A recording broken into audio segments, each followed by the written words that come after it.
Well, hey, welcome back, kids. I guess you had nothing better to do today, and you thought you'd come back and check out some more of the story. So, anyways, last time we left off with Bobby Quagmire McGee, and he was up there in that Yukon, and he was mining for gold, and he didn't know about them leprechaun guys that were stealing his gold from underneath those rainbows. I don't know if you remember or not, but anyways, I'm going to tell you a little bit more about my good buddy Frankenstein.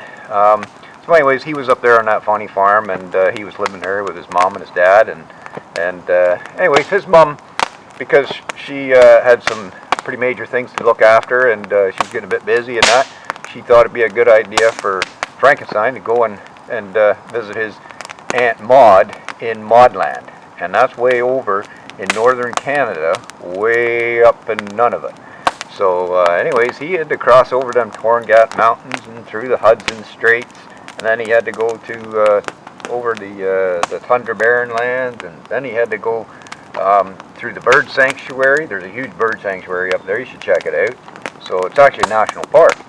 So anyways, his mom said, listen, it's a long journey, and I know you're going to need a few things to go, but listen, I can't go with you. You're going to have to go on your own. I know you're only 5 days old, but listen, I know you got this. You're a smart kid.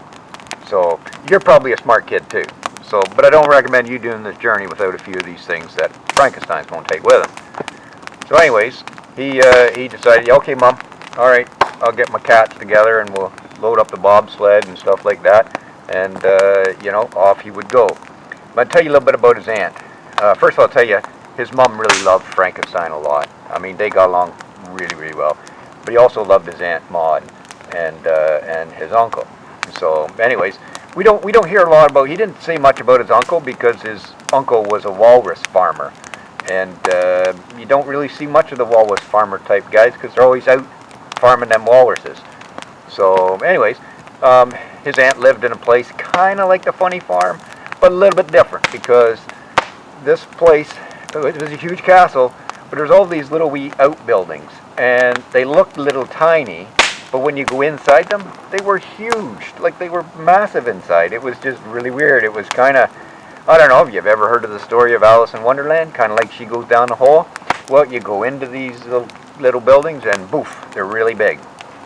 So, anyways, he started packing up his things. He thought maybe he'd need a topographical map. And then he thought he'd need a map of all the waters around the area, make sure he knew where all the little islands were and stuff like that. And he took a little bit of ropes and he took a little bit of food, and he took some other caplin and some other things like that, just dried fish more or less. So anyways, he thought he'd do that, and he also took his inflatable kayak because he figured he might need it to go across the Hudson Strait, because if he got there when it froze up, or when it wasn't frozen, he'd need his kayak. And he needed one big enough he could fit all the bobcats in. He had 6 of those guys, and they all weigh about 50 to 80 pounds. So you got to have enough room for them. So anyways, I'm going to tell you a little bit more on the next video about his journey after, he's gathered up all his things. And I'm going to tell you about what his dad did too. His dad was a polar bear farmer. And I bet you don't know what that is, but I'm going to tell you next time you come back, because it's kind of cool.